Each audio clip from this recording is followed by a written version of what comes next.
Hello and welcome to Retro Reviews, my channel where I review my favorite retro video games of all time as well as some modern releases I have recently finished. Today the modern game I want to look at is Super Mario Wonder for the Nintendo Switch. This is one of my favorite releases from last year. I have been waiting for a really fantastic 2D Mario game for a very long time, primarily because the new Super Mario franchise was ironically very old and stale pretty quickly after launching that under the new moniker.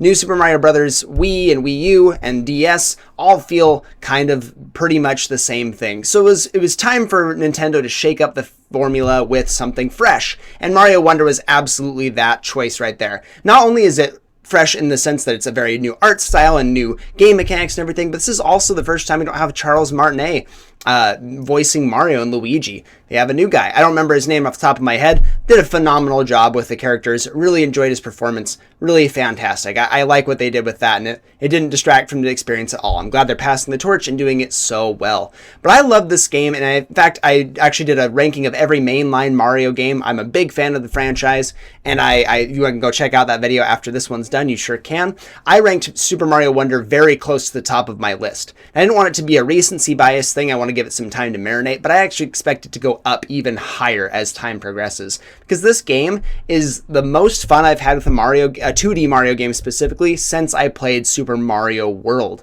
That's how fantastic this game is. I really love everything that they did with this. The style is really unique. It looks almost like a painting kind of style. I love the sound design. It's really charming and like it sounds like the background. It sounds like a vibrant score. It's really cool how they're able to incorporate a beautiful soundtrack that goes along with this new beautiful aesthetic as well.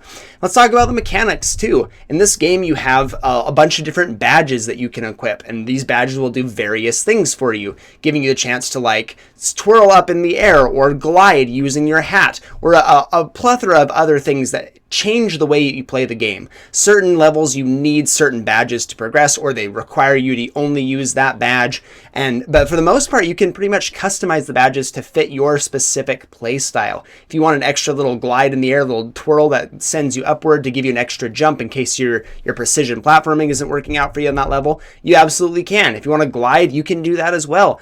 There's tons of other things to customize your gameplay. You have one that gives you a power-up at the beginning of every level if you are prone to getting hit quite early on in the levels. I really like that they give you this system and give you the choices to use them, but also allow you to do things just whatever the way you want to play them. It's really fantastic. What's really nice about this game too is the wonder effects. You have the wonder flowers that you can pick up in pretty much every single level, and these wonder flowers will give you various effects that change the way the level plays out, and they're never the same. You pick up one and all of a sudden you become super tall and in the background, and you can like shrink down and crouch, and it actually shrinks a lot of the enemies and a lot of the coins and stuff.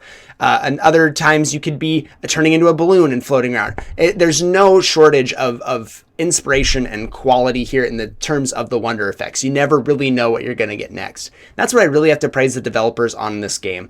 They did something so fantastic with the wonder flower as a power-up, but they also just gave you so much variety for such a long experience. This game takes quite a good chunk of time. Most people I think I saw online before the game launched were averaging like 20 hours. I think it took me about 12 to 15, somewhere in that range, to get every single thing done in this game. But I've been playing platformers for a very long time. If you're new to a game like Mario, it might take you a while to find all the secrets, because there are a ton of secrets to find in this game. And some of the platforming can be really challenging too, so it might take you a fair few tries on some of these levels. For me, it wasn't the most difficult Mario game I've ever played, but the levels were so much fun, I didn't mind that it wasn't super difficult.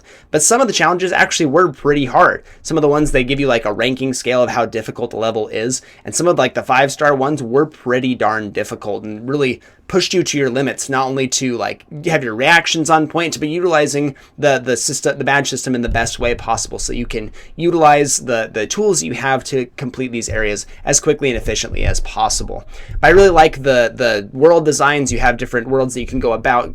You can play as any of the main characters, which is really cool. You can switch between them freely. You can play as Mario, Luigi, Peach, Daisy. This is the first time I believe that you can play as Daisy as a playable character in a 2D Mario game, which is really cool. You can also play as Yoshi Yoshi and Nabbit if you would like to. These ones are invincible characters. They can get hit, but they technically don't really take damage because they can't die. They can't send you back to the start of the level, which is really great for beginners, or if you have a younger kid that you want to play with, they can play as one of these characters and not have to worry about dying. I played a couple levels with my daughter. It was really nice to not have to worry about if she fell into a pit, no big deal. She just pops back up and we're all good and we just keep moving on.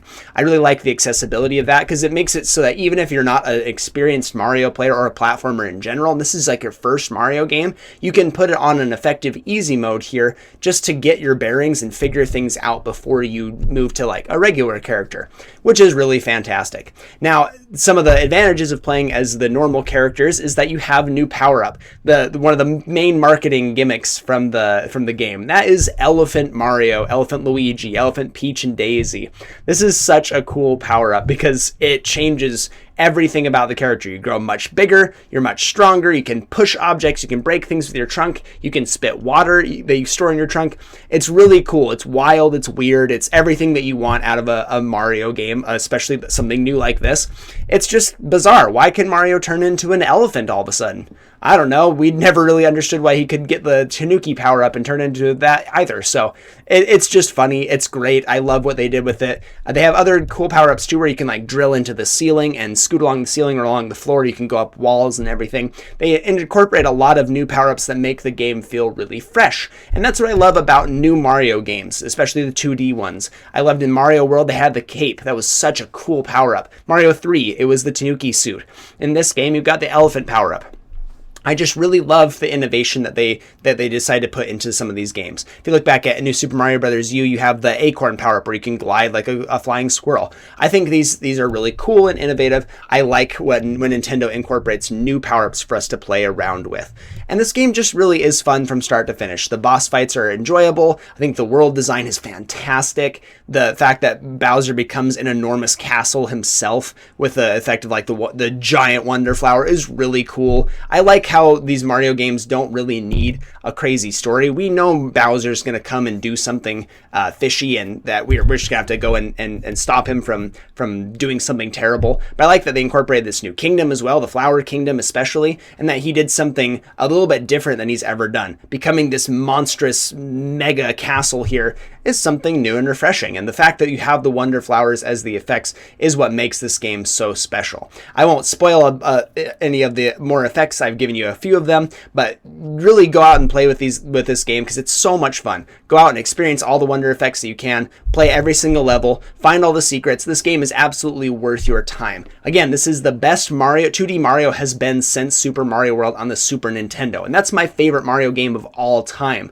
So if you love that game or you love 2D Mario in general, this is absolutely the game for you. It's creative, it's innovative, and it's so much fun to play as a single player or with multiplayer. I'm going to be giving Super Mario Wonder a platinum rank.